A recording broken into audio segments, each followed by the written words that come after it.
Great good morning, everyone. It is a beautiful Monday, July 7th. Could you believe the 4th of July weekend is already over? It is 9:08 a.m. on my Picardo watch. This is the Bob Cordaro Show, and I am he.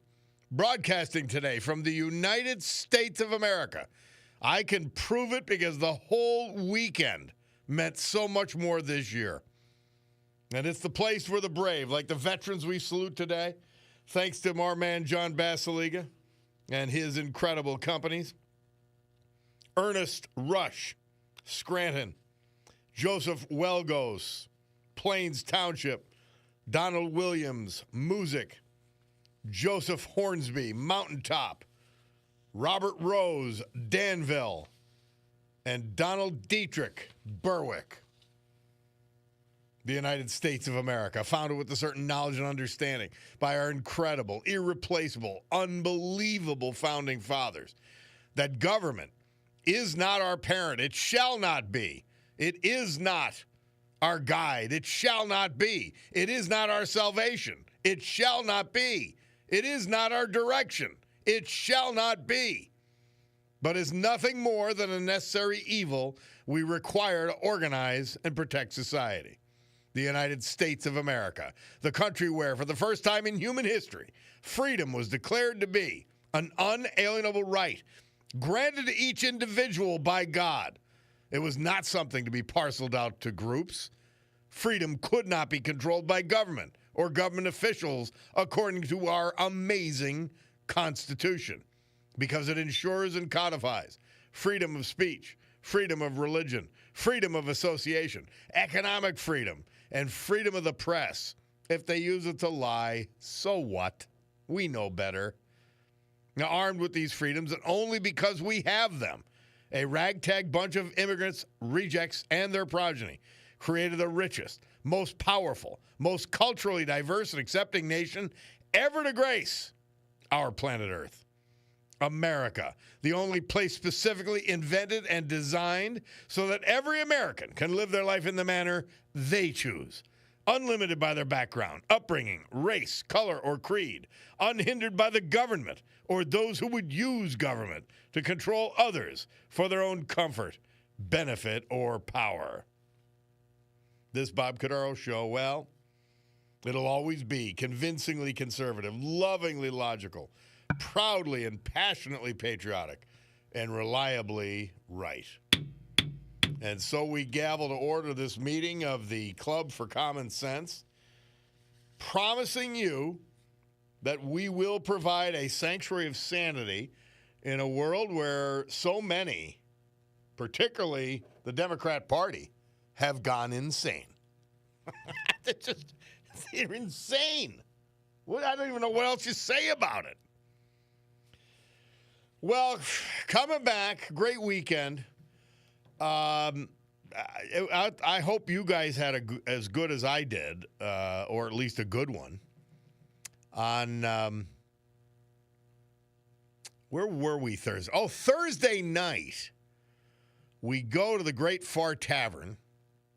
Cutie and I, some of her family members and so forth, and it was very enjoyable, excellent as usual. Far Tavern in that Trips Park section of West Scranton, the great Trips Park section of West Scranton. And so on the way home, I get on the expressway because I live in the hill section. And I got to see the Scrantastic fireworks display as I was driving in. It was beautiful. It really was outstanding. I enjoyed it. And then I get home, and I'm sort of rushing home because I'll watch them. But the trees, I forgot. I can see downtown in the winter. I can't see downtown in the summer. And so I didn't, I got to hear the fireworks continuing. But a tremendous fireworks display Thursday night for the Scrantastic deal that this family of radio companies helped put on. And then Friday, Camp Freedom had a box at PNC Park, Lackawanna County Stadium, whatever you want to call it. And so Cutie and I got there. It was a great gang. My buddy Timmy Mack, of course, all the people from Camp Freedom who are, they're really fabulous. And, speaking of, this Friday, we will be doing a show from Camp Freedom. I'm really looking forward to it. It's an amazing place. For those of you who aren't aware of it, it's a 2,000-plus acre preserve north of Carbondale. And it is devoted to providing recreational opportunities and opportunities, frankly, for wellness to PTSD, people who served us, frontline first responders, and then Gold Star families. And it's worked its magic for thousands of people. They see that there's light at the end of the tunnel. And so it's a huge deal. But we'll be up there Friday and do the show from there. So the Camp Freedom, and we saw the fireworks there. And I posted, I'm starting to post more on Facebook and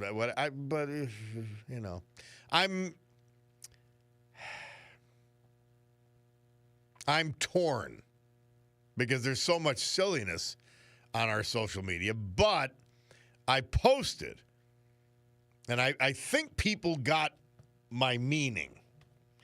I had a video of the amazing fireworks display that night at the stadium after the baseball game. The baseball game was pretty good too, by the way. The park, everything was just perfect. Anyway, that's what private ownership will do, ladies and gentlemen. And it was packed, obviously, for the fireworks as much as the game. And they just went on and on and on, and they were fabulous. But I took a video of a small portion of the fireworks. And I said for anyone who is, fashions themselves or fancies themselves our enemy, well, guess what? This is what we do when we're fooling around. We blow things up with incredible precision, just fooling around, just celebrating. Don't F with us. Anyway, I didn't say that, but whatever. But that was great. And then what did we do Saturday? I got to remember this. I know we went somewhere. Was that? I don't know. I think we went up to Camelot. Yeah, we went up to Camelot. I hadn't been there in a long time, and was outside and nice, cool breeze. Hung around with the Palucci's and Brother Ron and Joy, and had just a nice night up there. Everything was good. Everything was excellent. And then yesterday, went over to my son Michael's. He's got a little pool. The grandchildren were there. Not my grandson, who I've got hoping I see tonight. But just had a great day with all the Dempseys, the Scalzos, the whole gang. And Chauncey came. Chauncey came to that event. By the way, Chauncey was good about the fireworks. He really was. And you know what? That tip that Rebecca gave us was a big deal. Distract them. Well, all I have to do is all I have to do is mention the cat's name. And he's after the cat. So that distracting Chauncey really worked on the fireworks. So he was not terribly excitable and all of that. So that was a good thing. Oh, and before that, Chauncey and I went up to Stately Pet Supply. She had I don't know if you guys remember when I was interviewing her, she told us she had a 20% off sale and everything in the store. So I bought an extra bag of dog food, which, they were out of it because people were coming in by droves. And but what they do is when it comes in, then I still get the discount. So I had to buy a chain for, one of those chain things for the neck for Chauncey because the 22 inches was too small. He's only 5.5 months, but yeah. So anyway, that's what happened. We went up. We went to the store, and then and Chauncey met an English bulldog on the way out, and they really hit it off. I thought Chauncey and the English bulldog, and that's half of his deal. But yeah, so. But you know what it is? Enough of the weekend. Okay, let's get back to living and life. And although I was in bed early last night, but yeah, great weekend. I hope you had one. I hope you took a few minutes, and if you didn't, it's never too late because it shouldn't be just on the 4th of July. To just reflect on how amazing this country is. We are incredible. What a country. And I didn't travel anywhere. We were just in our little slice of the world. You could just see America's astonishing. Thank you, EJ. Just astonishing. Dave Matthews has a song about, when you're doing something, someone else is doing or having the opposite experience. Just need to mention it and hope your prayers and thoughts are with the people of Texas and that poor Christian camp that got inundated. Is it the number I saw? And I don't have the news on in my monitor here for some reason with some technical difficulty.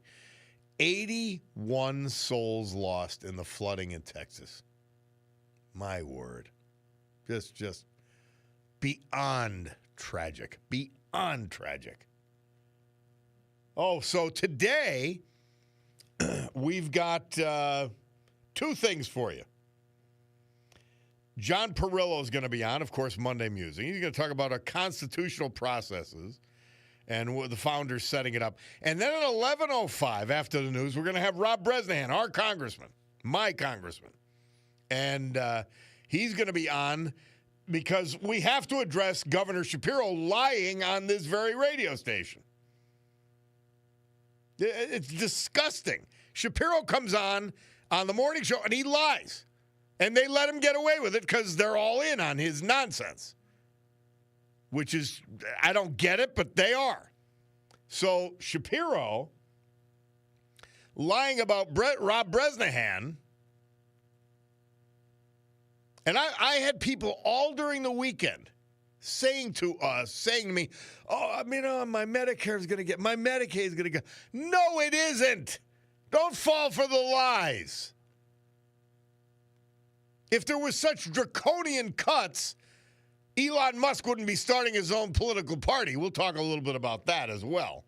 Elon, we know he's flaky. He's brilliant. He's a genius for our times, but he's a little flaky. He obviously has not grasped what politics are about. Politics are about getting what you want. And by the way, I think I dabbed the big ugly bill before the left did, and now I've got to switch because I don't agree with them on anything. So we'll call it the BMB, the big mediocre bill, which is all you could get. Look at the margins in the House and the Senate. The VP had to break the tie in the Senate, and it was 215 to 214 in the House. That's all you can get, Elon. Please try to understand realities. You did a great service showing us that $1 trillion a year is being spent on nonsense to benefit political insiders in the Beltway. You showed us that. And I'd love to have you come back and attack it again. But, I mean, if you're worried about your business, now you're going to alienate the Trumpers. You're going to alienate the Democrats. There'll be nobody left to buy your cars, I promise you. So chill, Elon. But we'll talk a little bit about that. All right, Bob Cordaro, WILK, I've droned on, but it's good. I love getting back with you guys on a Monday. Have a great commercial break, because we love our sponsors. We'll come back, a little history, a little music, and then you, 570-883-0098.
Elvis. Murph tells us this date, 1957, had the number one hit in the United Kingdom with All Shook Up. And, of course, 6 female Navy reservists. This date, 1948, became the first woman to be sworn in the regular Navy. And by the way, I think it's a huge addition to our armed forces. Just make sure they're qualified. Don't dumb down the requirements. And you will get the best women to do an amazing job for you. Boy, that's just such common sense, isn't it? Oh, Lord. Somebody texted in, Bob, my 1-year-old mini dachshund just barked at every boom. And that's irritating. But it's what it is. Now, Cinderblock texting in. He gives me an ALTS back at you. Glad to hear you had a great holiday, Bob. Been wanting to hear your views all weekend about the situation in Philadelphia. I have not been following it. Well, Cinderblock tells us Mayor Parker keeps giving the unions one slap in the face after another and is now demanding the citizens deliver their own garbage to specific drop-off points, even though 40% of the city doesn't own cars. However, there's a secret trash drop-off point in the Mount Airy neighborhood where the mayor lives, disconnected from her constituents. And I'm a former Philadelphian. I don't know anything about what's going on down there, but you've given me enough information to start with, Cinderblock, so thank you.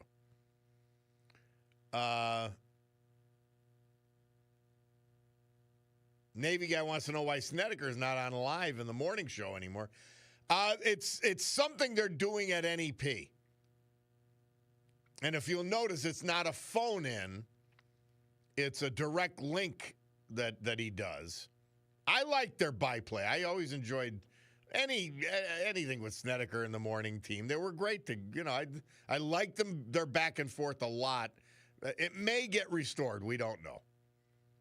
And somebody texts in, this is the same listener who had his poor mini dachshund barking at every boom, says, greatest country on the planet, God bless the USA. I am with you. Somebody said, Bob got a renewal statement from the Rag Scranton Times, and if you do not go to auto pay, an extra charge of $5 is added, so I canceled. Yesterday's paper was the thing. It's horrendous. It's our papers, our 3 papers that are within this listening area, and I think you could sort of get us in Pottsville. They're so awful. I didn't even think it was possible. So now on Monday, they don't even publish. Oh, it's a disgraceful paper. You're missing, I'm telling you, you will miss nothing. You will miss nothing. Obituaries are important. That's for sure. But their slant on everything is disgraceful. They've still got some good people working there. But the newspaper, it's editorial, it's just disgusting. It's revolting. So you're missing nothing. Save your money. I'll tell you what's in the paper that's of any value as it, I can't tell you today because I will not go on. It's not worth the effort to go online. Oh, what the Scranton Times and the Citizen's Voice and Hazel Standard Speaker say today? Well, who cares? They said something stupid on their editorial page, and if Chris Kelly wrote a column, 9 out of 10 of them, one of them will be good because it'll be about, something in the community, but he's so ill with Trump derangement syndrome, he could be talking about an animal shelter, and he'll figure out how to fit in something about Trump or the mean, nasty Republicans. He'll put in some lie about that. So, yeah, there's no value. There is no redeeming value in our local newspapers. Sad, but there isn't. And they have great stuff, like on the second page of each paper, talking about what local people are doing. And so, as I'm saying, that even in the midst of that disaster, disgusting disaster that they call newspapers, there's some stuff that, you want to know when people are doing nice things.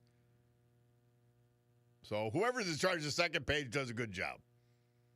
Other than that, Hey, Mother Teresa, quickly. She says, one of the most beautiful gifts that God has given me is to serve and put my love for Jesus in living action as I serve the poorest of the poor, in giving tender love and care to the poor, to the dying, to the crippled, to the unwanted, to the unloved, to the lepers, and so bring new life and new joy into their lives. And she did this every day. And I want to point out to you again, I don't always do it, but I often do it. You could not.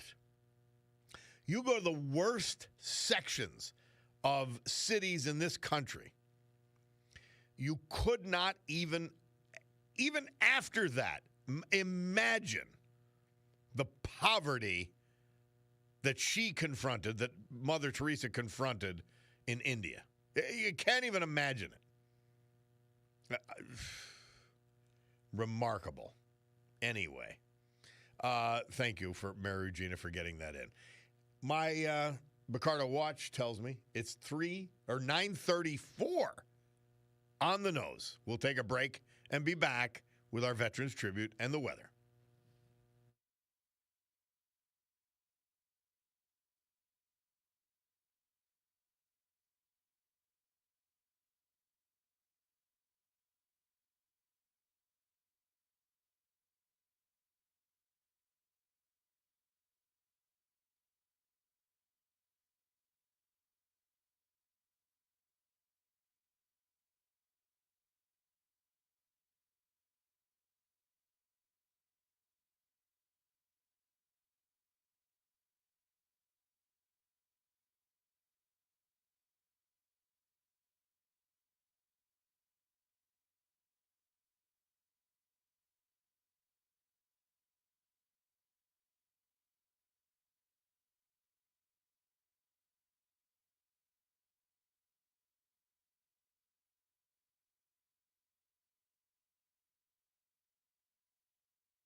Our veterans this hour and this day, this every day and every hour, brought to you by our man John Basiliga and his incredible family of companies, including Eastern Roofing Systems, one of the premier commercial, institutional, industrial roofers in the eastern United States. And guess what? They'll bring that expertise to bear on your house. All that knowledge here in Northeast Pennsylvania, Eastern Roofing Systems.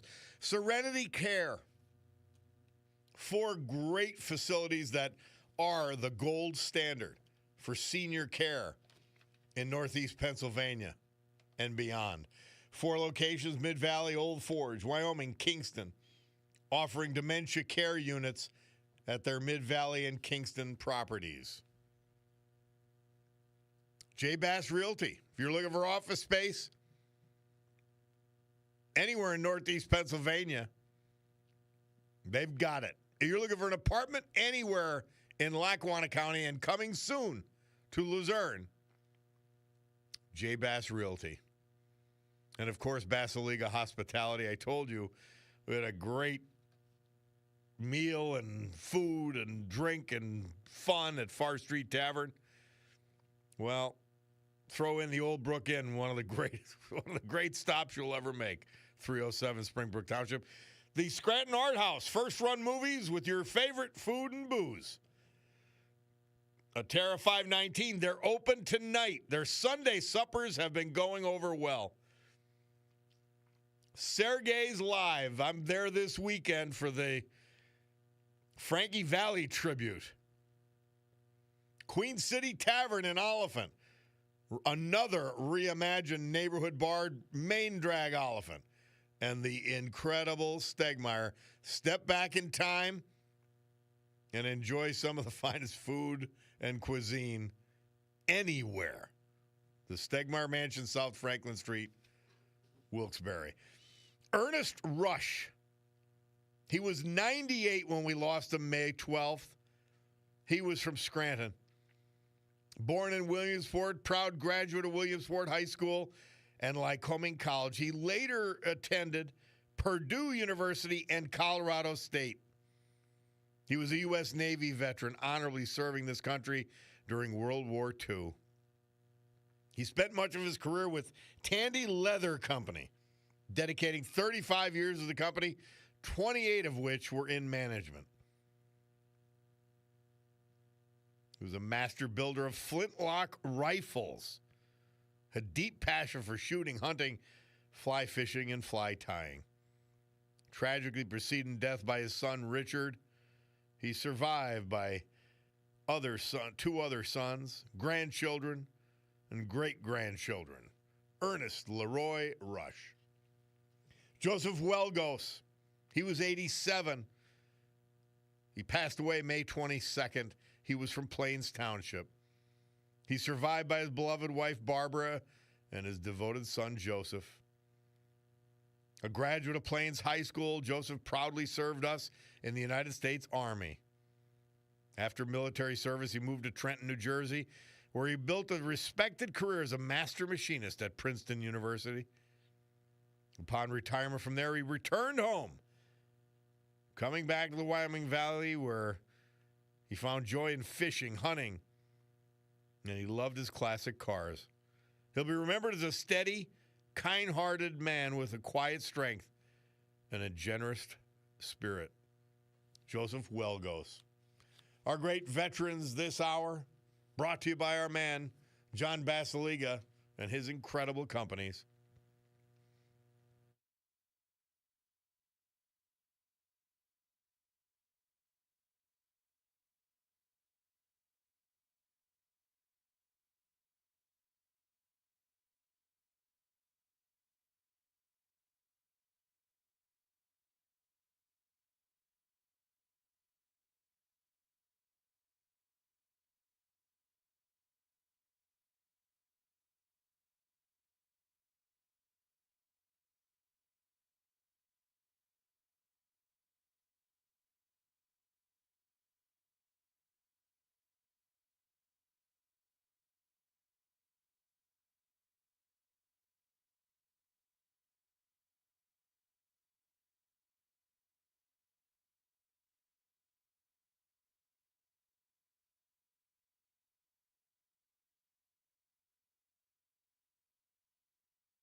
Murph tells us this date, 1958, the Coasters had the number one R&B hit with Yakety Yak. Is that R&B?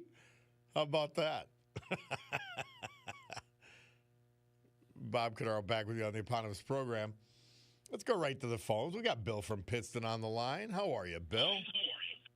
I'm doing well. It's good to hear Jake there today. Good job. Jake's on top. And you know what? He does the weather for me, which the Bulldog will not do. And I'm like, you can do the weather better than me, which Jake does. And Bulldog will not. But that's what he does. That's the Bulldog.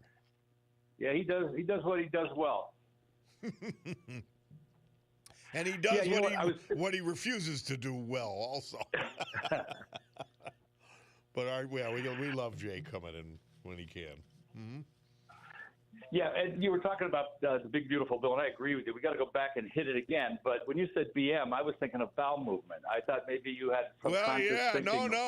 That is not subconscious. It's okay, I got you. Bill, it's a pile of turds, but people say, well, this is all you can get. That's politics. It's the art of the possible. This is what was possible. And in many ways, it was a big step forward.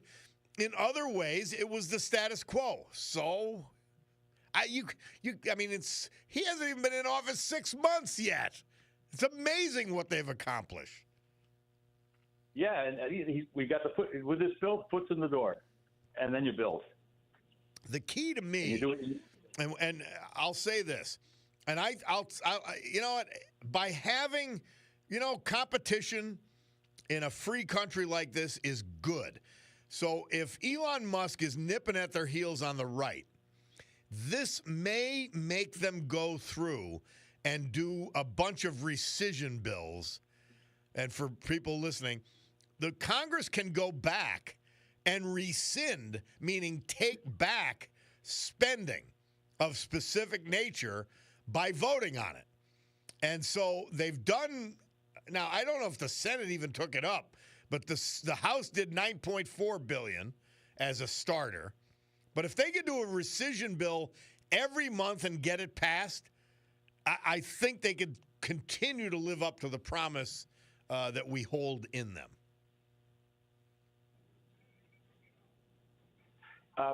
One of the reasons I was calling, I was watching some stuff. I guess Obama made some attacks on Trump, basically calling him a dictator and all this stuff like that.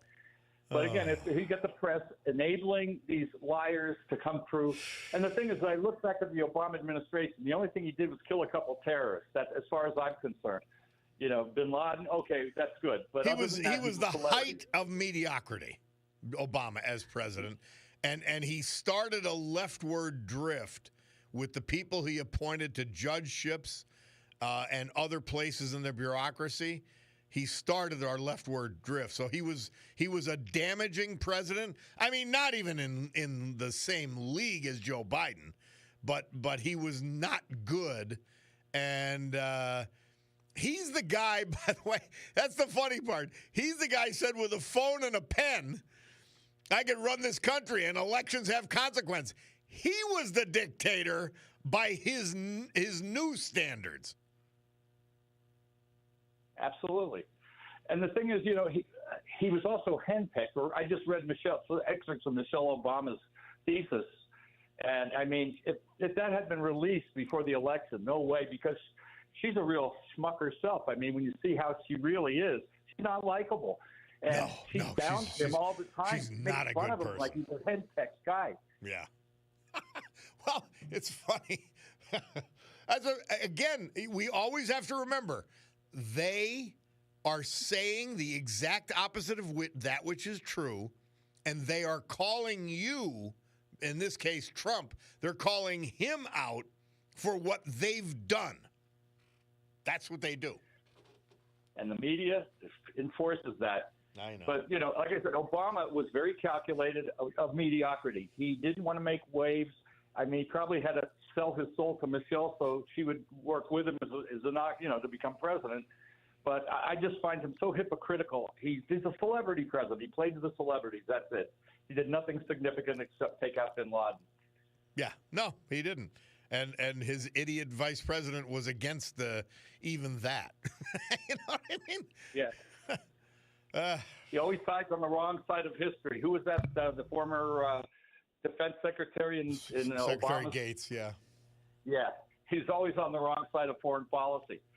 But, the press, there's no credibility anymore. I'd like to see people, really, come out and forcefully challenge them and call them out for all their crap. But it's just so painful to even listen to the news anymore. It's awful.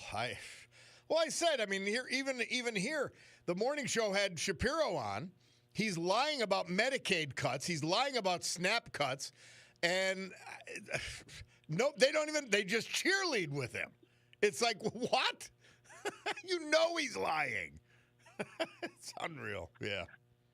My neighbors are definitely Democrats, and I'll say to them, they're worried about this Medicare thing.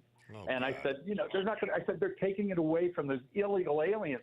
What do you think of that? They're always ranting. The illegal aliens are getting all our stuff, yet they vote Democrat. And they buy all these lies, and they're complaining about the immigrants. They're complaining about the border, but they don't like Trump.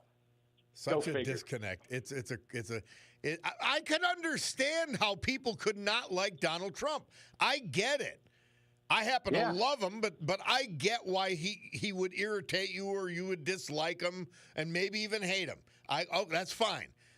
But you've got to put your big boy pants on and look at what he's actually doing. Not what he's saying, not how he's saying it, but what they're doing and what it is accomplishing. And you'll say, man, we should have been doing this all along. That's the reaction people have when they get past their TDS. You've got to look at what's right for the country, because when you go against Trump and the things that he's doing, you are going against the country. And not to celebrate, no matter who's in the office, if they're doing things like Trump is, you'd think they'd be smart about it, but that goes to show you the IQ of most Democrats. Not all, but most. It's a sad thing. They're voting for a party that doesn't exist anymore. So many people. It's sad that they're doing it. It really is. Did you see where the Democrat nominee for mayor's father came out and said that Hitler copied Abraham Lincoln's presidency during the war? Yeah. Oh my God. These are actually deeply mentally ill people. They're deeply mentally ill. And they're taking positions of leadership. The father at Columbia University as a professor, and the son as the Democrat nominee for our biggest, most important city. Wow. Mayor, unreal.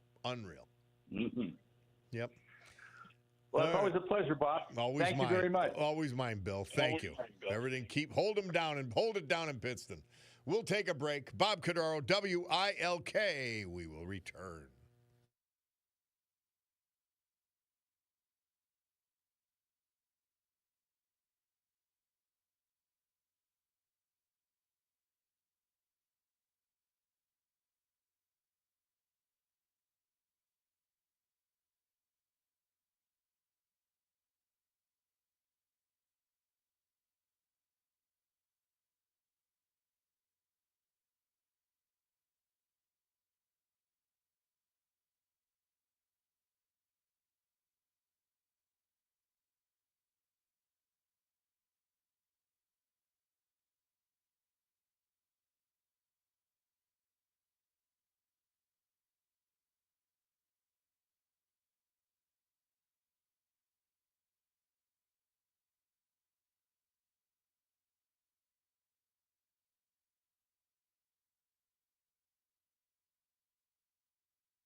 This date, 1966, Murph tells us the Kinks had the #1 hit in the UK with that great song, Sunny Afternoon. And another first for women, 1976. United States Military Academy at West Point includes female cadets for the first time. 119 women joined the class of 1980. Big deal. And they weren't given any slack, guys. That's why they were a plus. By the way, diversity is a great thing if all other things are equal.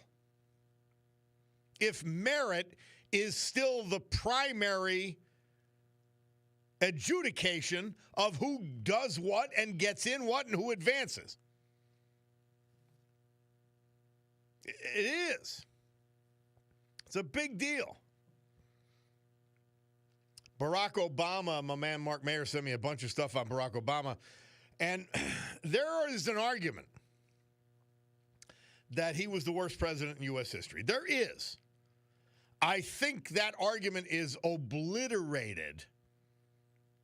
Again, because there was so many insidious things he did to the federal government, particularly his judicial appointments. But then 4 years of Joe Biden blows it all away. A sickening, demented, corrupt, evil person. Yeah, evil. One of the trolls says, UFC fight at the White House. What says MAGA more than that? This would be so funny if it wasn't so embarrassing. How is that embarrassing? Really? Oh, as opposed to having a president of the United States who had to be hidden from the public because he was so demented? Having a president of the United States who couldn't get a full sentence out? See, this is what you supported. These people are insane. The left is insane. That wasn't embarrassing. Having Joe Biden, in all his decrepit, corrupt disgustingness, be the president of the United States, making a fool out of us around the world, encouraging our enemies, and disappointing our friends. Yeah, right. Oh, yeah, the UFC fight is embarrassing. I mean, do you see there's no self-awareness there by any of these left-wing lunatics? And this particular troll is a left-wing lunatic. It's crazy. It's absolutely crazy. I mean, they're embarrassed of the UFC fight, not of a president who can't even think. And he was a guy who had a pretty poor line of thought before he became demented. but we're embarrassed about having a UFC fight. And by the way, you could disagree with that point, but not if you supported Joe Biden. Not if you defended Joe Biden. Then you're just an ass. Because if you're still doing it now, you're an ass. I'm sorry. There's no redeeming you. Oh, Lord. Somebody says, how embarrassing. Oh, yeah. How about the girl flashing her breasts at the White House during some sort of insane LGBTQ event? And by the way, pay tribute to whoever you want. How about the President of the United States saying that the people who are transitioning are the bravest people he knows, while the military and the Secret Service protect him with their lives? Yeah, thank you. Yeah, somebody else continuing the text. UFC fight embarrassing. 50-year-old male with green hair and dressed as a woman progressive. Yep. And somebody caught what I just mentioned. UFC fight bad. Biden nude transgenders on the White House lawn good. So And here's the thing. We have, I gotta go, but we have real enemies who are evil. They need to see we're fighters, and this is what we support, and you better fear us. Well, my Picardo jewelers, your Breitling, Oris, Longines, Michelle, Shinola, Luminox, and Swiss Army. In short, your watch store. Time is 10:03:56. We'll be back after the news.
must be my equipment or something. We'll see. All right, there it goes. Goes away. Thank you. But we're going to give you a sanctuary of sanity for the balance of the morning. We just are. It's what we do. It's what we do.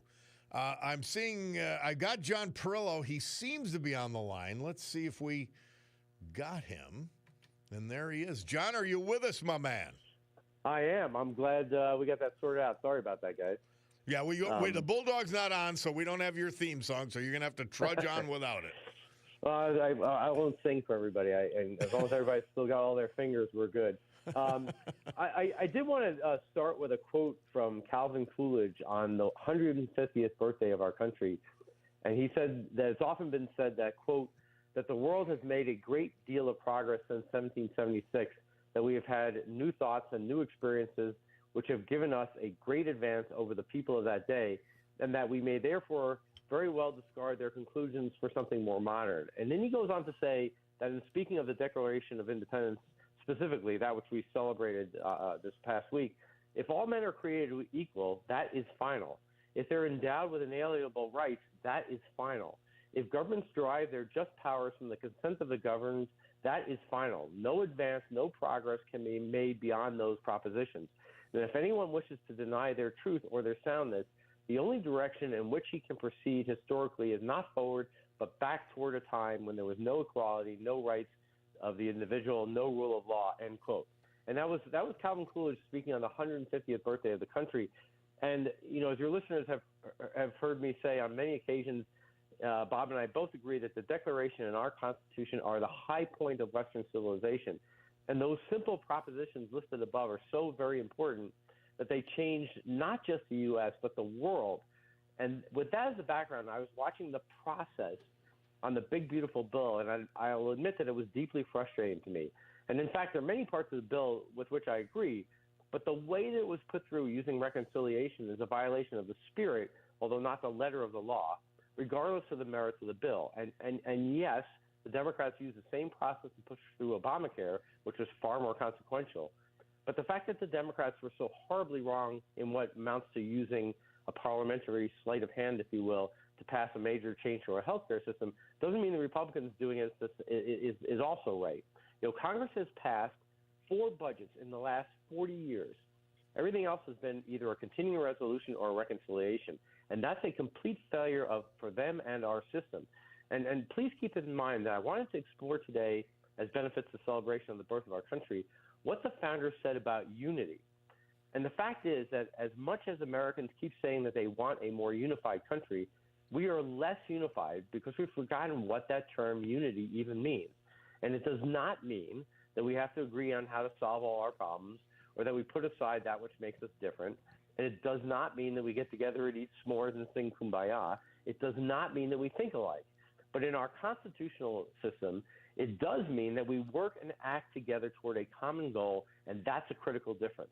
And we started Monday Musings as a way to explore the philosophical underpinnings of Western civilization, culminating in the Constitution. And our founders understood very well the dangers of different factions fighting each other without the ability to reach any consensus. And James Madison put it in Federalist 10, and I'll quote him here, as long as the reason of man continues fallible and he is at liberty to exercise it, different opinions will be formed. I mean, that makes sense, right? Free people who do not possess divine wisdom will disagree and be wrong. It's our nature. But right after he wrote that, the very next week, he writes in Federalist 14 that we should not listen to those who say that citizens, quote, can no longer live together as members of the same family, can no longer continue the mutual guardians of their mutual happiness. In other words, we're going to disagree. That's natural, but our disagreements shouldn't keep us apart. And I get all that sounds quaint, right? But how do you do that? How do you act as one when we don't think as one? And if you know me, you already know the answer, right? Because the Constitution is the answer. And as I've said before in another setting, the process is the answer. And if we follow the process that's set forth in the Constitution, we get an acceptable answer. And that's not the same thing as saying that we agree to everything. But the process gives everyone a voice, and that creates unity even when we disagree. And especially in this time of great disagreement with great frustration, the constitutional method of allowing, of course, for competition, but also negotiation is the answer. And if we don't, we'll go through another 4 years before we get our next budget. And our politics will continue to become even more fractured, as well as an increase in the danger that we've already discussed in our past Monday musings on civil conflict. Bob mentioned on Thursday of last week what happened to the signers of the Declaration of Independence. They lost their property and in many cases their lives for what we are willing to throw away today, because following their example is just, really, really hard, right? And there are many people, and unfortunately this seems to be the majority in politics, who say that we should just scrap our Constitution and allow for decisions to be made by majority vote. And what makes our Constitution so brilliant, or rather, among the many things that makes our Constitution so brilliant, is that it accepts that it takes majorities to get things done. Representation is important. The will of the people is important. But the Constitution also takes into account what Plato said, that democracies inevitably lead to tyranny, and that majorities can act oppressively as well. In fact, they generally do. And that slim majorities, as we see in our country, last about as long as the morning dew does out here on my little desert ranch, right? What the Constitution requires instead is several reasonably broad majorities that are selected by different constituencies in different ways, and that these various divisions in government, the branches of our Congress, our presidency, and our judiciary, as well as our states, are intentionally set against each other under our Constitution. And when one party wins a majority in either chamber of the Congress or wins the presidency, what they have won is just a seat at the bargaining table. That's it. That's all. And not only that, again, in a nod to the absolute brilliance of our Constitution, our federal system was designed so that different and even divisive ideas could be handled differently in different states. And all of that can only be done around the basic rights of individuals that the Constitution protects no matter what the majority wants. Inalienable rights are final. That's what inalienable means, right? So no matter what the majority wants, you can't take away people's inalienable rights. And the issue that we must understand in our country is we are split with very narrow margins between the parties, and that the Constitution requires pretty broad majorities to get anything big done. And that's why you keep hearing people say that the Constitution is a useless relic. Of course, it's nothing of the sort. It's designed precisely for the issues that we are having today. It was designed to make big changes difficult without broad majorities on all sides. And the difficulty that our parties face in getting major change done is a feature, not a bug of the process. And it's based, John Perillo, on the fact that our founding fathers, after studying all of human history, they got what human nature actually was, and they protected us against it. Precisely correct, right? And coalition building is how people who disagree work together. The key point is that you must work together. And the fact that either party in our Congress votes unanimously or functionally so for anything or against anything is a symptom of our inability to build coalitions. And our being unyielding has led to the conflict that we see. And worse than that, we call those in our own parties who attempt to build a coalition either not serious or worse yet, traitors, when that is the most basic function of Congress. And I wish I remember who said it. I think it was a gentleman named Yuval Levin. But anyway, the issue is not that we can't agree, we can't figure out how to agree, but rather that we've lost the ability to disagree. And in our current state of affairs that we saw last week, that means our system is failing and needs to be fixed. And the answer to do that isn't some pie-in-the-sky hope that conservatives will someday control both houses and the presidency with a veto-proof majority. Because, folks, please listen to me here. That will not happen in the near future. I'm sorry. That's a fact. Right? The answer is that we need to go back to the Constitution. And the reason why the big, beautiful bill passed is because it had to. And again, I'm not picking on Republicans here. The Democrats have done this for years as well. But the system now rewards us for coming to a point where the U.S. will default, our government will shut down before congressmen vote for a resolution that many haven't even read, because the alternative would be to actually build a coalition, and doing that will cost them their jobs. They have to pass it.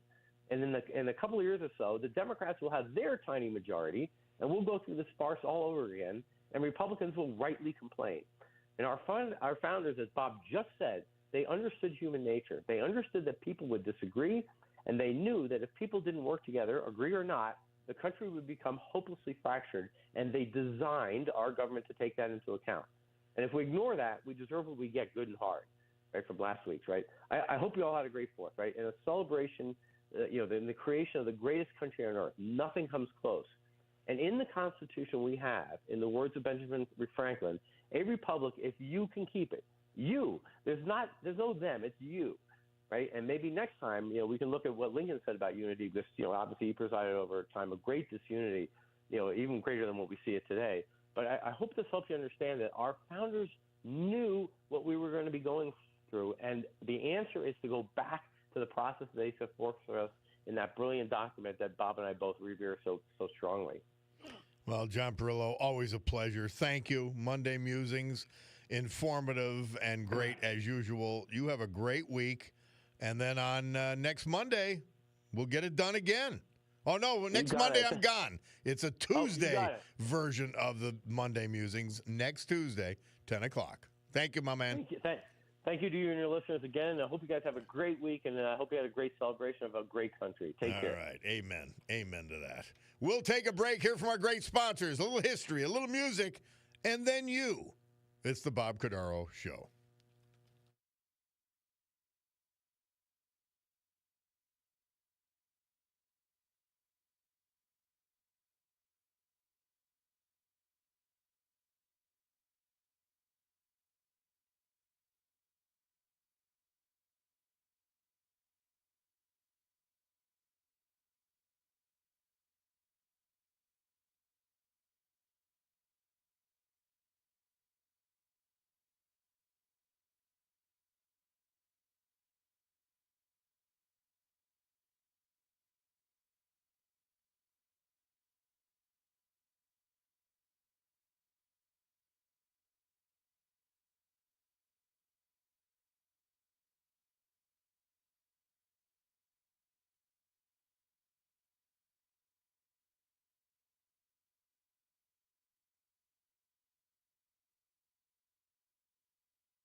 Billy Preston.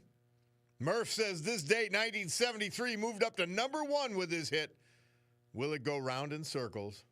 And this is, July 7th, the day for firsts for women. First, the becoming members of the Navy, then the military academy at West Point, and then President Reagan in 1981, this date, nominating Arizona Judge Sandra Day O'Connor. She wasn't a great justice, but she was good. First female justice on the U.S. Supreme Court. Bob Cordaro back on the program. Somebody's another enlightening talk from John P. It's so important to understand our history. It's why we spend the time, and we have not, because of the press of events, being able to go back and start from the beginning. Because the entire point of Monday Musings, and we did it for about a year and a half, was to explore how we got here, this culmination and apex of Western thought, Western culture, and why it needs to be defended against all others, particularly when we're confronting Islamism. Yeah, we are better. Our thoughts, our thinking, our ideas are superior to yours and have brought more to more people than anything else, including Muslim Americans and freedom-loving Muslims everywhere. All right, let's go to my man Mike from Bloomsburg on Monday Musings. How are you, Mike? Hey, I'm doing well, Bob. Yourself? Great. Hey, just listened to the conversation that you had with John Perula, and the one thing two things I took away. One is that the enemies of the United States and the leftists, they know exactly what that man said, and they know how to attack our representative democracy and divide this country. And right now, I believe they're being successful. Yeah. And then the second thing is the economy in our society and what he was talking about. I believe there's 3 rules. One, if you tax something, you get less of that something. 2, if you subsidize something, you get less of that something. You get more of that something. Yeah. Right, more of that something. I'm sorry. And then finally, and this is the crescendo, anytime government tries to solve a social problem with a new program, that problem becomes worse than if they had done nothing at all. And I say it slightly differently and have been saying it since we started the program here years ago. I said when government does something, tries to take on a social ill or a societal problem, you get failure and unintended consequences, which are negative. Exactly. Yeah. And we have seen it over and over and over again. And then now off of that topic, as soon as the big beautiful bill was passed, I knew that there would be an onslaught of criticism and just fantastic things that the Democrats said. And I think the first thing I put out was that soon we're going to find out that the big beautiful bill has altered the course of killer asteroids heading our way, making hit us. But well, more people have died since it was signed into law than ever in the history of the world. Yeah, exactly. And the left has absolutely no shame at all. You just wait till the first rural health clinic closes in Pennsylvania, and we're going to have Shapiro on the TV every chance he gets saying that. Well, you know what the problem the liar has? The truth, which is the fact that rural hospitals have been closing. Our own Tyler Memorial in Tunkhannock, they've been closing since Obamacare passed. Obamacare has been a disaster for our healthcare delivery system in this country. A disaster. And Everyone's premiums have increased, and everyone's deductibles have increased since Obamacare, which has been a slow-rolling nightmare. Exactly. And think about this. You take the rural areas of Pennsylvania. How much money do the rural areas get compared to the big blue cities in the state of Pennsylvania? I mean, every time I go to a city, I'm in awe of how much money is spent on making the city look nice, okay, and safe, quote to speak, so to speak, and how much money is put in to developing rural areas. All I can see is government wants to shut down the rural areas. They want to keep people from developing it by, getting federal lands. And the reason for that is because they found out that when people have their own house, their own land, they tend to usually become more conservative when they're in rural areas. But when you pack them into cities, and they become more liberal, and that's where their votes are. It's not a good picture that we have right now. No, and we're fighting a tide. We aren't the tide yet. We better be aware of that. Exactly. Now, I do you follow Squawk Box at all in the morning? No, I haven't in a long time, since I didn't have any money. I used to follow it religiously when I had money. Well, I like to keep my eye on what's happening in the business world, because sometimes when I used to work for a living in a job, what happens in the business world could affect my career and my life. But what I want to say is that for 1 hour, I believe it was from 8 to 9 on Squawk Box, they devoted everything to the value of the dollar, okay, and the threats to the dollar, and what could happen if things go wrong with the dollar, if it decreases more in value. We lost 10% so far. And by the way, this BRIC thing that started, the country's trying to create their own reserve currency to dethrone the dollar, which would be a catastrophe for the country. Trump has announced that they're all going to get double tariffs, all the countries participating. Good for him. Good for him. And, my position is this. I don't think people are taking the threat to the dollar and what that will do to the government and our ability to sustain our way of life here, if it goes worse. And because that's down the road. And nobody cares about down the road. Everybody's talking about, 2026 now, and how much they can, like Perilla said, it'll swap probably back to the Democrats. But in my opinion, maybe that's a good thing. I think divided government is the best sometimes. Not now.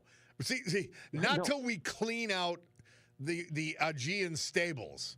It's not good. It's dangerous. Anything to do with the Democrats. And I tell people this. If you're voting with Democrats today, at this day and age, you're wrong. Period. This is a sick, twisted agenda that the entire party is pursuing, some blindly, some with malicious intent. So we're in a slow-moving crisis. Yep. And we just don't grasp it. Well, it moved pretty quick the last 4 years, Mike.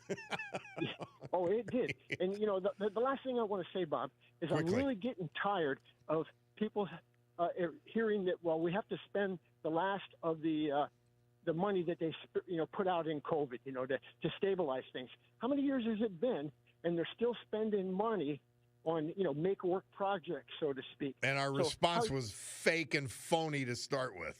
All of it. Exactly. Yep. Exactly. Thank you, man. Appreciate it. Take care. We got to go because I look at my Cordaro Jewelers watch. It tells me it's 10:36. We're way over. We'll be back, though, with after our great sponsors. We'll be back with our Veterans Tribute and the weather after this.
Hard to believe it's back in 1973. Jim Croce, he moved from number 12 to number 5 with his hit Bad Bad Leroy Brown. This date, that year. Great song. And former Enron chairman, 2004, Kenneth Lay, indicted on criminal charges related to the energy company's collapse. He was convicted of fraud and conspiracy, but he died in July 2006 before he could be sentenced, which means the felony was erased from his record. Yeah, that's what it means. Bob Cordaro back down WILK. A bunch of you texting in that the mic had no sound, only a hum. Did you guys, Jake, did they hear the veterans tribute? I think they did, but I don't know. And it was to Donald Williams of Music and Joseph Hornsby of Mountaintop. But thank you for notifying us. And our engineer, Bill France, got in here toot sweet and fixed it. I can hear myself, actually. So, there was a point I was going to bring up, and I'm forgetting what the heck it was now. But good stuff.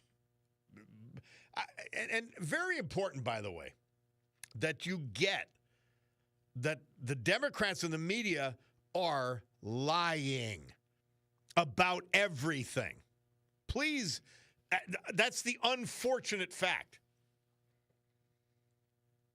Somebody said, no, the Veterans Tribute did not come through. So we're going to have to, we'll do 4 next. We'll do it the next time we have that. Or if I get time before that, we will do the tributes to those 2 gentlemen who were scheduled at the bottom of the hour and brought to you by John Basiliga and his great companies. We will do that. Thank you for letting me know that, listeners. Let's go to Luciano on the big, beautiful bill. How are you, Luciano? I'm calling it the big, mediocre bill, but it was a necessity. I somewhat disagree with you. Just let me say this, and I appreciate your time. I appreciate your patience with everybody, and I most importantly appreciate how grateful you are to the people that listen to WILK and specifically to you. You're one of the talk show hosts that stands out when it comes to giving applaud and appreciation to the callers and listeners that listen to you on WILK. Well, thank you. I'll take a compliment. And anytime you'd like, I'll take a compliment, Luciano. Because it's true. Let me just say this, Bob. I've said this, and I'll say this till the cows come home.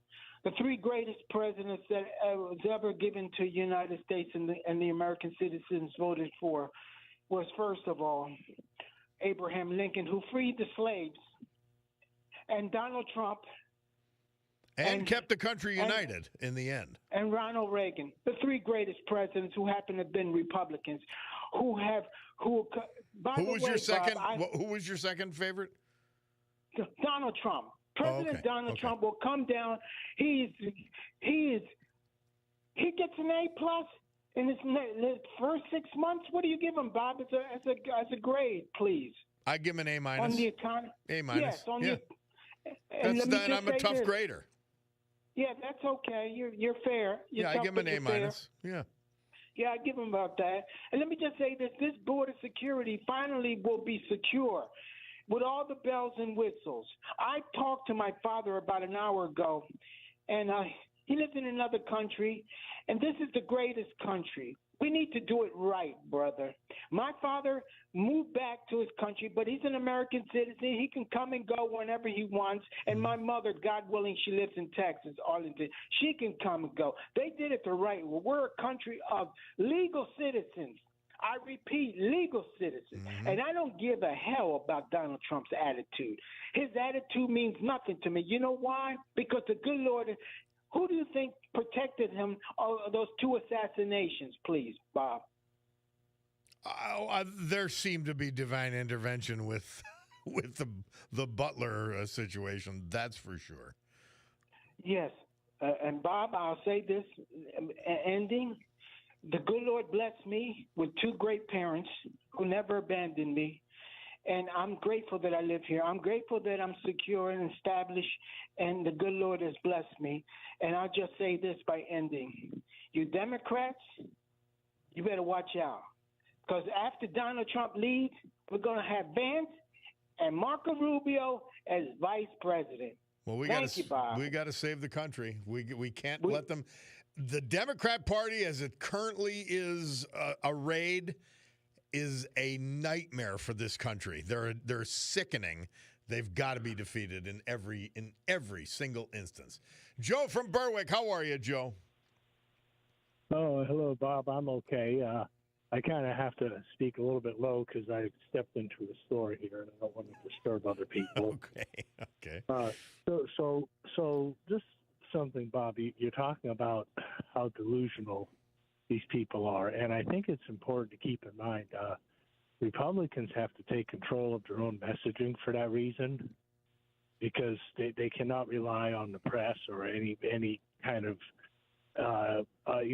any kind of mainstream media, of course, to help them get that message out. So they got to be in charge of their own messaging. But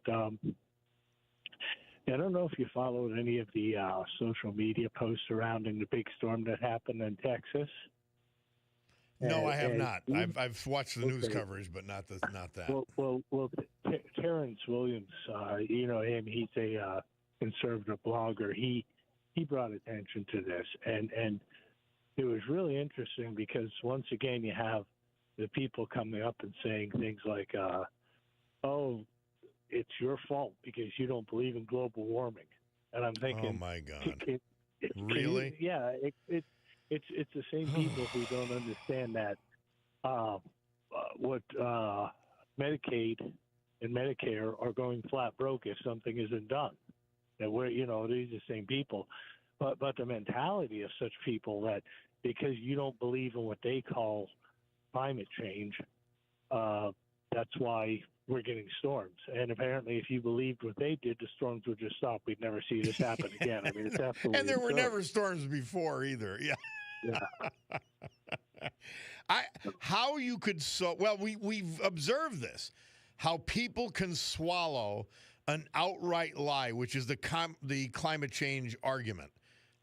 And then at the same time, watch the people leading the charge on the issue lie and live the opposite with their yachts, with the superhighway built, destroying hundreds of thousands of acres of the Brazilian forest so that these people could get to a climate summit.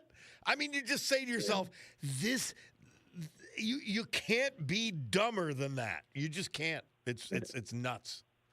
Yeah, it's sad, but I just I wanted to bring that to your attention. You know, I knew if you had time and you looked into it, you'd find it interesting. And we can't bother the good people of Berwick anymore with our opinions here. I've got to, So, whose store are you in? It's called Lawbars at I think it's the north end of Berwick. It's food it's a store? little family type. Yeah. It's like a food store. Good. It's an old fashioned corner store. It's one of the last ones. Oh, left. neat. Lawbars. Yeah, neat. so, All right. Yep. All right, my man. Well, thank you. Thanks, Enjoy Bob. Lawbars, and we'll All talk right. to you again soon. All right. All right. Yeah. When you're watching these people and their leaders are doing everything the opposite of which they're ordering us to do, they apparently don't believe there's a climate emergency. Not the way they live, but we must follow it. Bloomberg Money Minute.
Three Dog Night. We love them. Absolutely love them. This date, 1973, Murph says they had their 16th hit and their 10th top 10 at number 6, Shambhala. Love it. Mr. Paul's one of his favorites. Boy, Bob, I've had it with these sick, greedy, and misinformed Dems. Why can't they see the facts? One friend of mine thinks Trump Chris is up to Putin, is going to stop cancer treatment, is only for the rich, and is cutting funds to the disabled, etc. I'm almost ready to pop. I suggested she listen to your show. I hope she does. Thank you. And LTS says Mountaintop. I hope she does too. And then, you know what? If they listen to the show, you will find out if they are just mired in lunacy or if they can actually be reached. And then you'll know, save your breath. You've got to understand. You've got to understand, save your breath when it comes to certain people. Nothing's changing. You know the old story. They say, never throw mud at a pig. You'll get dirty, and they'll enjoy it. Well, I look up, and my Bicardo Jewelers, your Breitling, Oris, Longines, Michelle, Shinoa, Luminox, and Swiss Army Watch Store. In short, your watch store. Time is 11 o'clock. Time for the news, and then we're going to be joined by our Congressman, Rob Bresnahan. Right after the news, it's the Bob Cordaro Show.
Great good morning, everyone.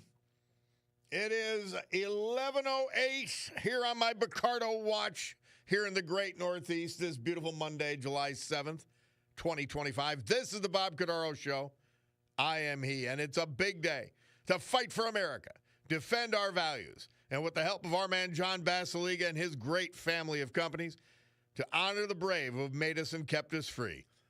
People like veterans we've lost this year, but celebrate today, including Donald Williams, Music, Joseph Hornsby, Mountaintop, Joseph Welgos, Plains Township, Ernest Rush, Scranton, Robert Rose, Danville, and Donald Dietrich, Berwick. So, with history, our great founding fathers, and the incomparable Constitution of the United States of America as our guides, let us continue today's battle. Gaveling back to order this meeting of the Club for Common Sense, promising a sanctuary of sanity through the balance of this hour. And, well, one of the great things that we've had the benefit of here was an election of a business guy, a young business guy, a great guy, to our congressional seat. And it was critical in turning the House Republican. Now, I've told you this before. I call it the big mediocre bill. It's a BMB, not the big beautiful bill. It isn't beautiful. It's what we could get. And you've got to remember, you've got to ignore the outright lies of liars like Governor Shapiro. But don't forget, he's the guy that told you you'd never get an abortion in Pennsylvania, which would have been, my book, been beautiful. But don't forget, he's lied his entire time in office here in the Commonwealth. And he came out on the airwaves, and they didn't even question him on the morning show. They just let him bloviate. And he said, Rob Bresnahan, our congressman, lied to him. Well, that's the good thing, because Congressman Bresnahan has a phone, too, and he's with us now. Congressman Bresnahan, how are you? Bob, we are fighting for northeastern Pennsylvania. Good morning. Thank you for having me on. Well, all right. So the bill was, I mean, it's what you could get. The Senate adulterated it somewhat, and there wasn't any way to really change it. But all the lies about the Medicaid cuts and the people that are going to die and all of this insanity, how do you deal with it? Well, you nailed it, because, the House passed bill had, when you're dealing with a 4-seat majority and, the different spectrums within inside of the Republican Party right now in the caucus and our conference, and then, you send something over to the Senate, and then you go through the whole parliamentarian process, and things are ripped out, things are reinstated, and, that's why our vote took so long. And, part of the conversations was, you're talking about that rural transformation fund, the rural hospital fund.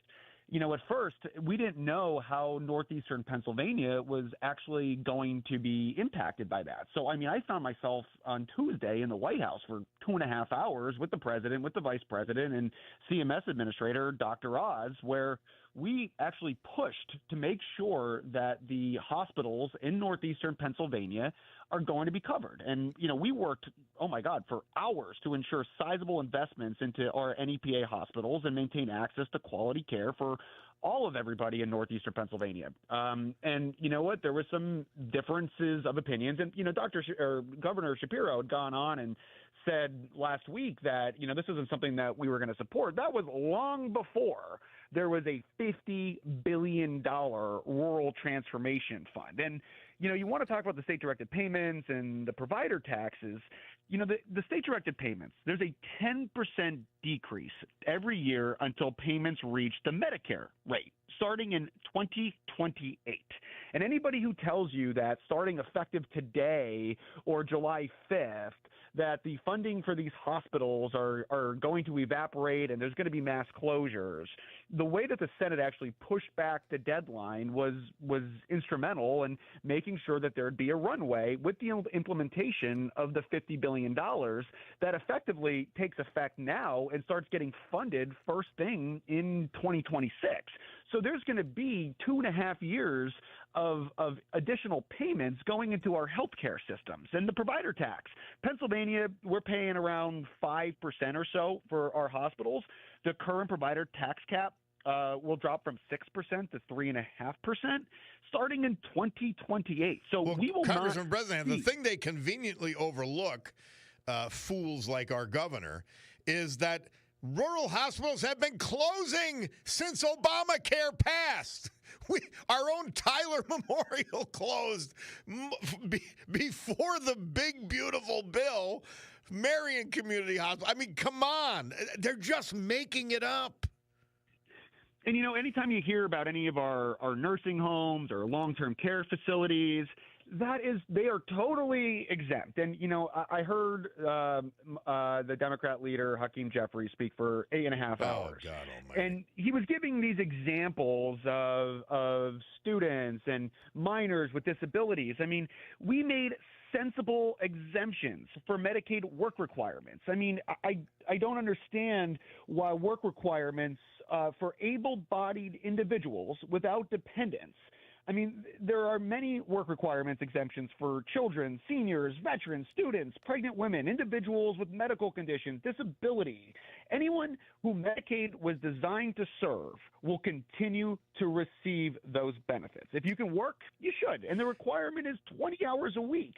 And it can be fulfilled through school, volunteering, caregiving, apprenticeship programs, traditional work, education. I mean, the list is huge. Congressman President, I actually had someone text into me, and they said, one of the Democrat trolls here that listens to the program, and they said, well, who's going to hire somebody at 20 hours a week? I said, well, first of all, a lot of people, but second of all, that's the minimum you can work. It's not the maximum. You just say they're looking for anything. Truth, fact, and reality, be damned. Let me run through the list here quick. Individuals under 18 or over 64, pregnant women, parents, guardians, caretakers, or dependents of disabled individuals. And I have to read this because everything else I know, but this list is so expansive. Yeah. It's disabled veterans, individuals with medical needs, including physical, intellectual, or developmental disabilities, mental health disorders, blindness, substance use disorders, serious or complex medical conditions, members of households receiving SNAP benefits, individuals in rehabilitation programs, inmates of public institutions. That means our prisoners are still eligible for Medicaid. It's got to be difficult. It has to be outrageous. You're going to hear the same lies when Paige Cognetti's running against you next year. Like, they're just going to make it up. Listen, I will litigate any day of the week not voting for the largest tax increase in American history. I will support any day the doubling of the child tax credit. I will absolutely support no tax on tips. I will absolutely support no tax on overtime. The additional tax relief for seniors on Social Security of $6,000, that was actually something that the Senate increased from the House version of $4,000. And certainly no tax on American-made auto loans is incredible. $175 billion for border security investment. And I don't know, I just heard during the program here, we had border officials just be shot at with a fully, armed and protected assailant at the southern border. I'm absolutely going to support bolstering our national defense. I'm absolutely going to support $12.5 billion to modernize our air traffic control system. Something else that everyone is talking about and starving children to death, something that the Senate bill actually did better than the House bill was allowed for states to get to a 0% cost share. In the House version, there was going to be a floor of a 5% cost share for the state. So the state of Pennsylvania, back in 2019, had about a 5.5% error rate. In 2023, post-COVID, the error rate went up to 17%. And in 2024, the numbers were just released that the error rate for SNAP beneficiaries was at 11%. Meaning people who don't deserve it, they're not qualified. Absolutely. Yeah. So definition. He doesn't care who gets on it. And he wants illegals, Governor Shapiro, he wants illegals to get Medicaid. He wants them to get SNAP benefits, which takes away from the American citizens it's designed for. I'm not sure what Governor Shapiro wants, but I can give you the facts. And the facts are that if the state of Pennsylvania, before 2028, again, this is not by Tuesday, July 8th, by 2028, can get that error rate back down below 6%, like we were in 2019. In other words, if Shapiro will do his job. If the state will get their error rate down below 6%, the state will pay absolutely not a nickel more. It will be below the 6%, and the federal government will fully continue to absorb even 6% of an error rate. Now, someone texted in, and it's been a question I had, and I know that was the Senate, not the House, but did you hear anything about why John Thune did not get rid of the Senate parliamentarian who's clearly in the tank for the left and the establishment? What's really interesting that I found out after 6 months is the Senate and the House of Lords, if you will, operate in a totally different ecosystem.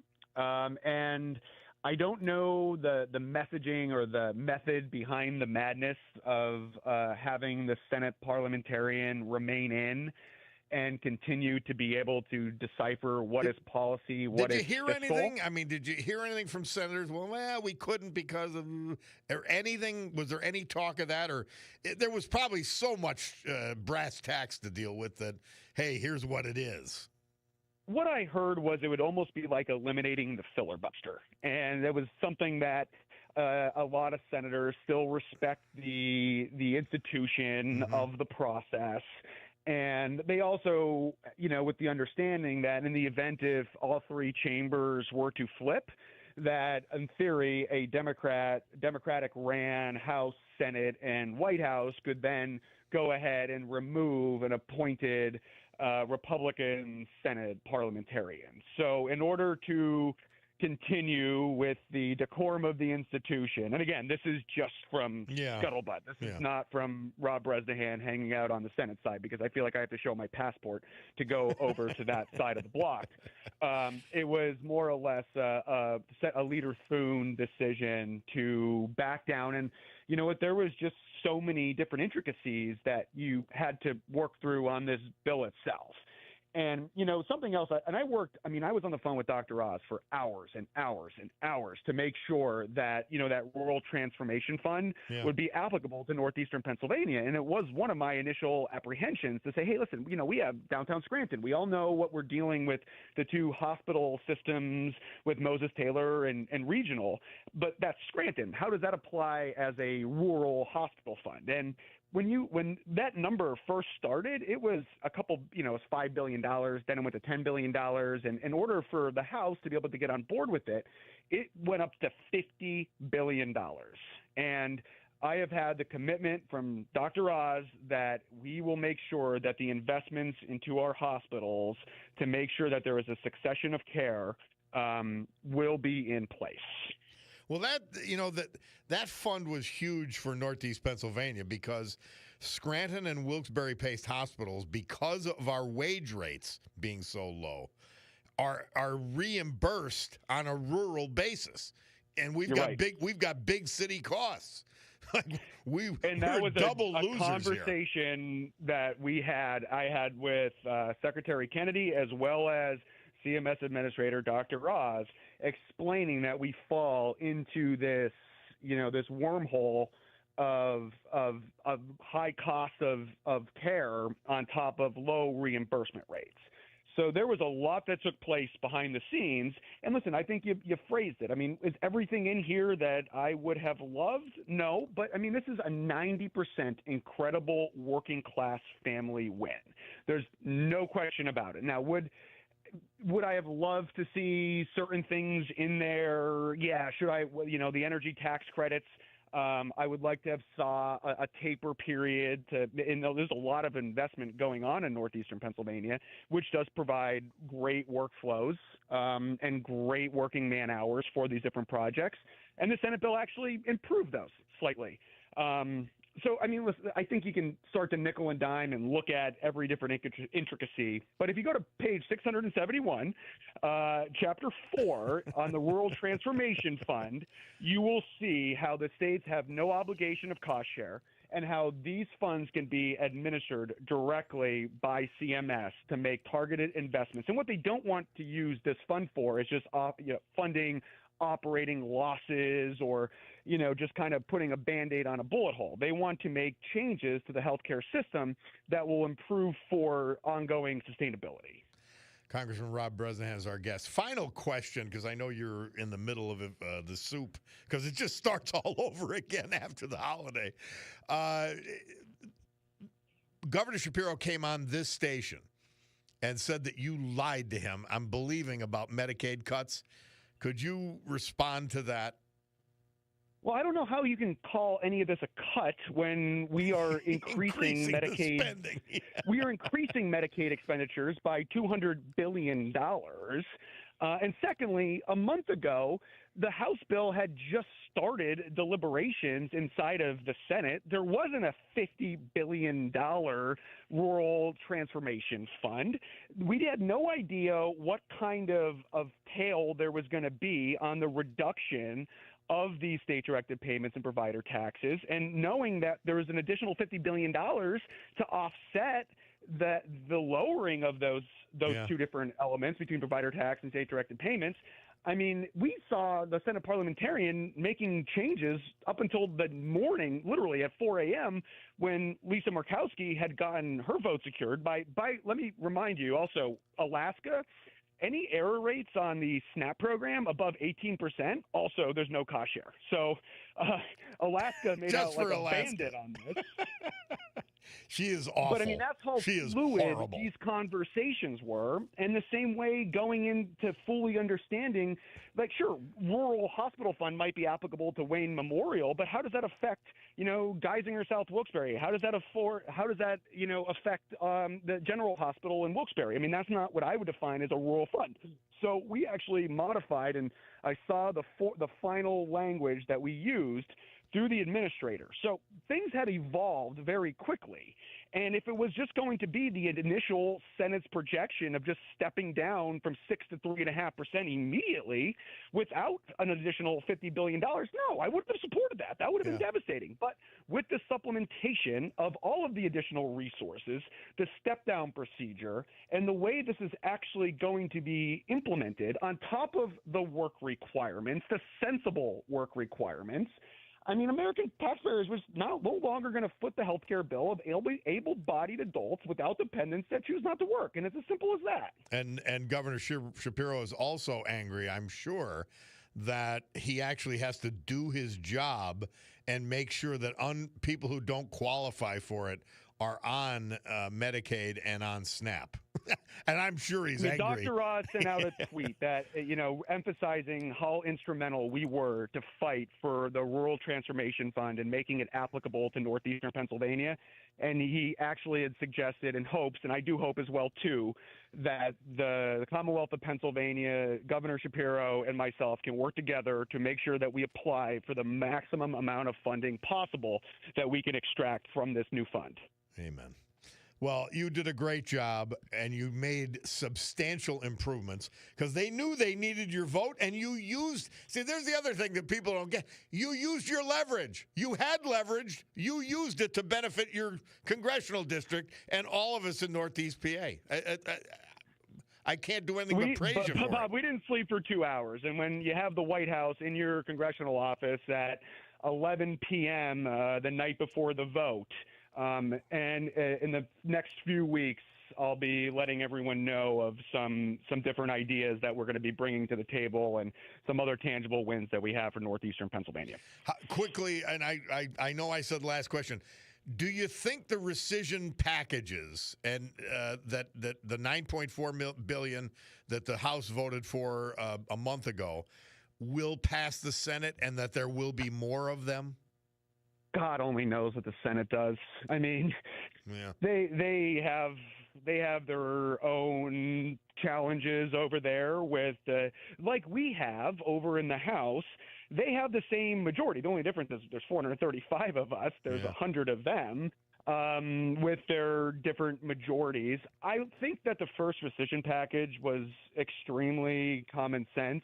I don't think any I don't think Grandma Lucy should be funding any media organization, whether that's Fox, Newsmax, CNN, PBS, whatever the case of that may be.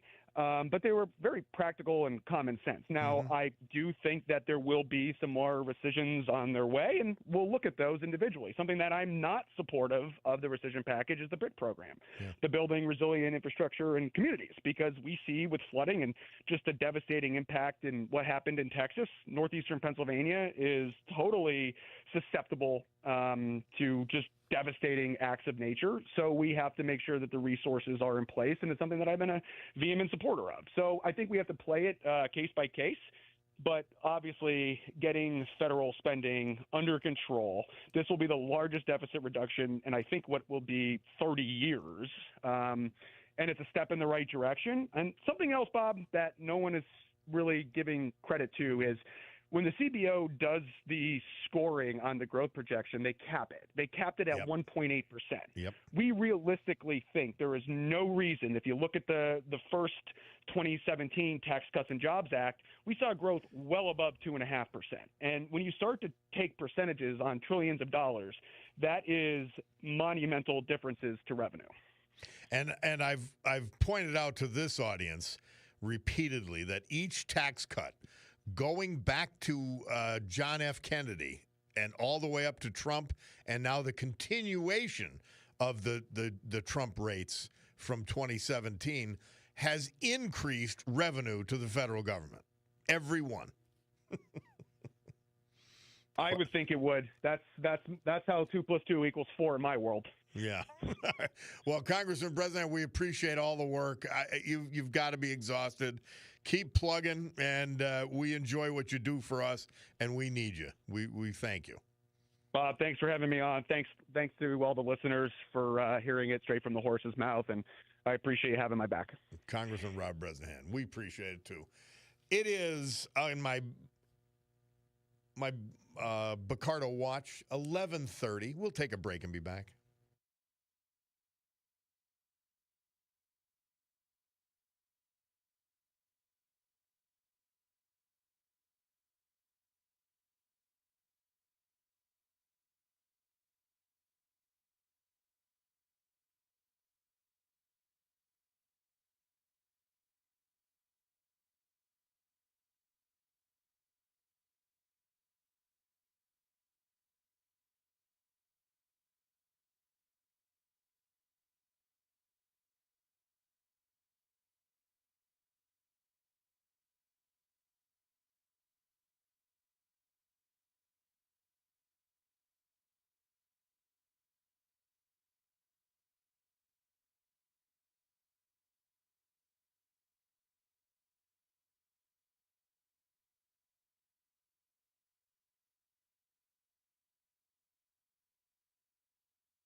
Our veterans this hour and every hour, this day and every day, brought to you by our man John Basiliga and his great family of companies, including Eastern Roofing Systems based in Jessup.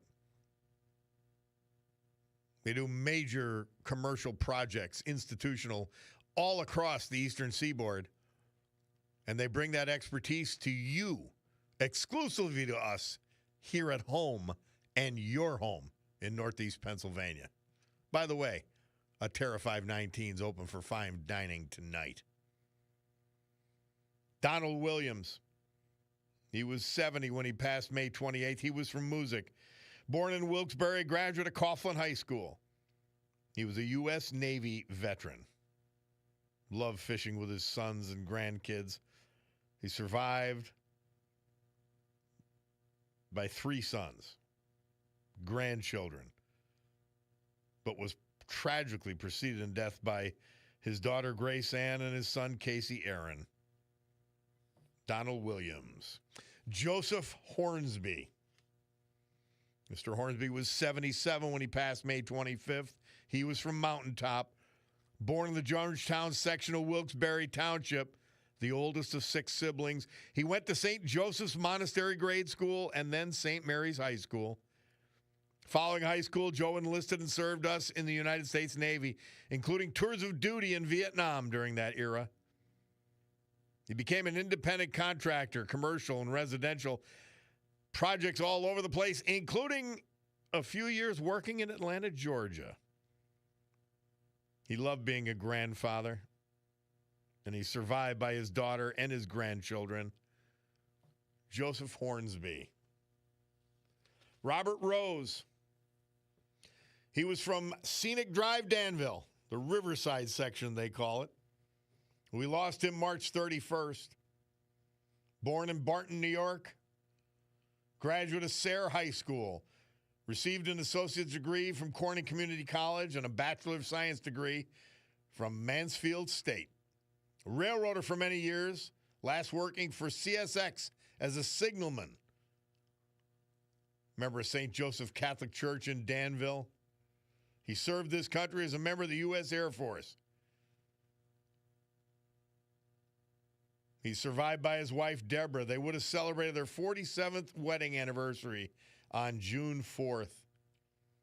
Also survived by a son, a grandson, and many other family members. Robert Rose. Donald Dietrich, avid hunter, fisherman, enjoyed his Sunday rides. Donnie Dietrich was 84. He was from Berwick. We lost him Sunday, June 8th. Born in Chickshinny, graduate of Northwest Area High School. He served us in the United States Army. He worked at Berwick Forge and Fabrication for many years before retiring. Made a ton of friends while living at Monroe Estate.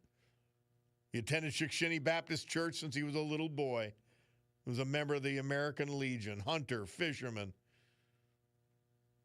He'll be greatly missed by his companion of 14 years, Marilyn Densberger, her children, his own daughter, and extended family, in addition to many other family members. Donald Dietrich. Our great veterans this hour, brought to you by John Basiliga and his great family of companies.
Yeah, we're back. Thanks, Gerard. Thanks, Frank. Bob Cordaro back with you on the eponymous program. Somebody says another positive with this bill is a multiplier for CAFE standards. Now, those are the gas mileage required of your cars. And remember what Biden was doing? Essentially using it to outlaw gas-powered cars, which are not worse for the environment, period. That's a lie. It's made up. Net world environment, battery-powered cars are no better for this earth. And that's from the tire wear, the road wear, the manufacturing process, the mining process, all of it. Battery-powered car, hey, they're great cars. I've driven in one of my friends. I drove it. I mean, it was fabulous. But he could also afford a second car, which most of us cannot. And so he gets to have an electric car, which is power to you, baby. You get to have a battery-powered car, but you got your gas-powered car when you really need it. But as our listener points out, he couldn't eliminate the standard completely, but he can end the issue with this multiplier. Automotive enthusiasts rejoice. I didn't get to ask Congressman whether Amtrak's train is still in the picture for Scranton and New York City. It isn't critically important. I've told you this before. One of the things that was most important about to me as county commissioner was that once the right-of-way to Manhattan was established, we would have the ability to use that right-of-way to install a fiber optic link so we could be Wall Street West here. And the second component of that is, given our incredible warehousing, I stand or sit only hundreds of feet from Center Point, Rob Miracle's amazing development. But our warehousing capacity here is amazing. And it's been a true game changer for the local economy. And if we could be an inland port through the train, that is number 2 benefit. Because we'd be directly connected to Elizabeth, Port of Elizabeth. And then third is the passenger service, which, hey, desirables and undesirables could get here by car very easily. It's not going to be a disaster, and it's not going to be a huge boon either. But what it is going to do, if we ever get it, is that people living in high-cost northern New Jersey may say, you know what? I could be a little further and invest in northeast Pennsylvania and have a great house in Carbondale as opposed to the house I can't afford in northern Jersey. So, in any event, I don't know the answer to that. You've got to remember this, too, is that Matt Cartwright and Bob Casey were making it up how much amazing progress they had on Amtrak to Scranton. They were making it up. And the government is designed to give you press release after press release after press release. You know, as though something was actually happening when it really wasn't. So if it ever was to happen, I guarantee you Rob Bresnahan just showed he knows how to use his leverage in the House. Not worried about him. And Dan Muser, lots of juice there. Dave McCormick, lots of juice there. Not worried about any of them. So if it's available for us to get, they'll get it. That's what I see. Somebody texts in LTS, hello, Bob. Dunmore Music Festival yesterday was great. Yeah, my man Chris DiMatteo sang. And I missed it. I was down with my grandkids at my son's house, and it was really hot. So we said, are we going to leave the pool to go up there? And remember, with kids, like it's a whole kit and caboodle to make a move, and we didn't get up there. But I heard it was great and well attended again, the Bucktown Music Festival. Happy you checked in on that. Good stuff. Old friends playing in a couple of weeks. And there's a week when Pop is playing. I've got to find out. That's past our prime, who I love. So we'll try to get up there. In any event, guys, I want you to know that the big mediocre bill, while it is just that, while it doesn't do everything in terms of spending cuts, because there aren't any cuts in it. Like, when Rob Bresnan says deficit reduction, yes, that's true, because it's intended to reduce. Remember, you get Democrats back in office, and this could all get reversed. It reduces the growth of spending. It does that. And by the way, with the tax cuts for seniors,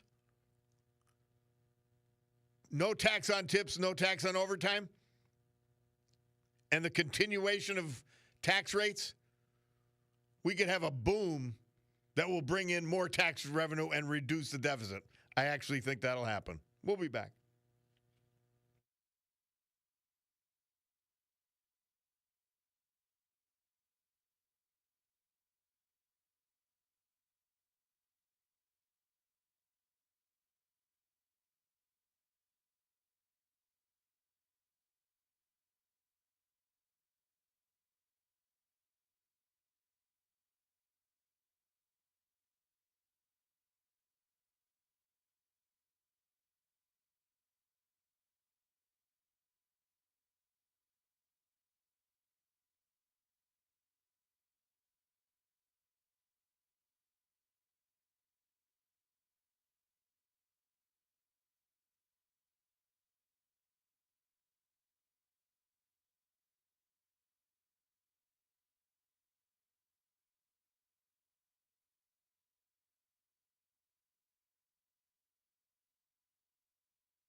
my mic's working. Okay, here we go. We got the mic back. Richard Starkey, better known as Ringo Starr, Murph tells us, born Liverpool, Lancashire, England. This date, 1940. Happy birthday, Ringo. It don't come easy. I think I guessed this on the morning show with Jason. By the way, tomorrow, Senator Dave McCormick is having an energy summit, Energy and Innovation Summit at Carnegie Mellon University, Pittsburgh. President Trump's going. I mean, for a guy who's been in office 6 months, to pull this off is astonishing. It's absolutely astonishing. Man, the guys you elected, I'm telling you, Bresnahan and McCormick, they are great. But he's got this big energy summit tomorrow. Hopefully we'll talk to him about it. We were invited to attend, but it just didn't work out. But yeah, great stuff, Dave McCormick. You'll be hearing a lot of good stuff, not from the crappy media, but from real media, and the truth will come out. Somebody texted in, Bob Scranton had a problem with a splash pad over the weekend. Wasn't that just done and open last year? Well, one of them was open this year. And I'm driving by the Richard Nova Marino complex, which is West Side, just the other day. Cutie and I. Oh, and I forgot. How did I forget? I was at our buddy Joe Machaco's on 4th of July. And it was a blast. But that's where I was headed to, Cutie and I. And we're driving by Nova Marino. I'm going, these splash pads aren't for teenagers. What are we occupying our teenagers with? You need a pool, Mayor. She doesn't get it. She just discovered that it takes water to make a pool. So now we had a problem with the splash pad over the weekend. My word. Hey, my man Mark Mayer sent me something that I just, it nails it. Mice die in mousetraps because they do not understand why the cheese is free. The same thing happens with socialism. Oh, amen. I'm saving that one. But they'll keep doing it. They'll keep doing it. Hey, guys, great to be back with you on a Monday. You know it. I miss you. I miss you over a long weekend. And so, God willing, we'll be back here doing it again tomorrow morning at 9. But let's mention our great veterans, brought to you by our man John Basiliga and his great companies. Joseph Hornsby, Mountaintop, Donald Williams, Music, Joseph Welgos, Plains Township, Ernest Rush, Scranton, Donald Dietrich, Berwick, and Robert Rose, Danville. Men we lost, but celebrate today and thank for their service to this great country. Well, the Picardo Jewelers watch tells me, and I've got a Picardo's original on me, but they also sell anything you'd want: Breitling, Oris, Longines, Michelle, Shinoa, Luminox, Swiss Army. Yeah, it says that it's 11:59 and 54, which means we're out of here, and which means we've got to gavel to a close this meeting. What happened? There we are. Club for Common Sense. And tell you, have a great afternoon. Hope I'm with you tomorrow morning. Fully intend to. Have a great afternoon. Club for Common Sense adjourned.